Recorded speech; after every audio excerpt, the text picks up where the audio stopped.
Hi,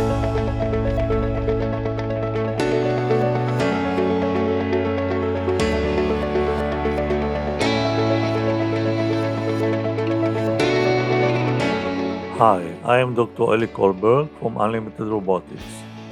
In this lecture, I will talk about diode. This is part 3. P-type semiconductor involves contamination with valence of 3, which is trivalent. Here, atoms with 3 electrons in the external shell are used. They are called acceptor impurity.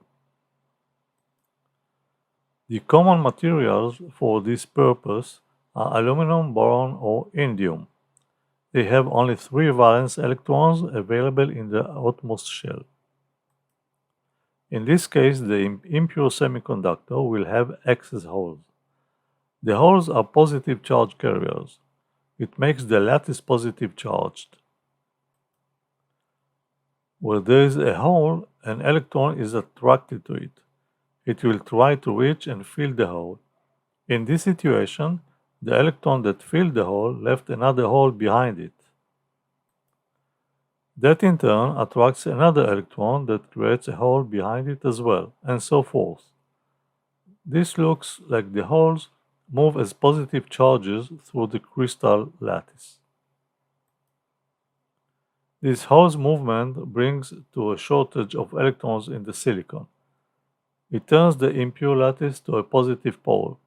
Since every contaminating atom creates a hole, 3 valence contaminators are known in general as acceptors.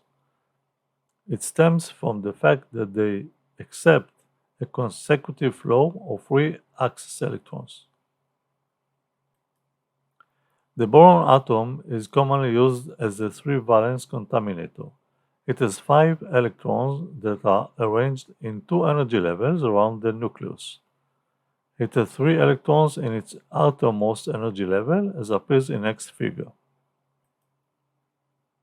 The impurity of boron atoms causes the conductivity to be based primarily on majority carriers of positive charges. This is the reason why it is called p-type semiconductor. The positive charge holes are called major charge carriers, and the free electrons are called minor charge carriers. A semiconductor material is called p-type when the contamination of the acceptors is higher than that of the donors. It means that p-type material has more holes than electrons.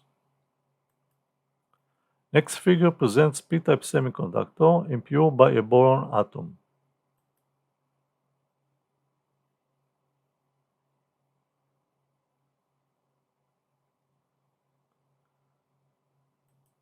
That is for this video. Thank you for being with me. I hope to see you next one. Bye bye.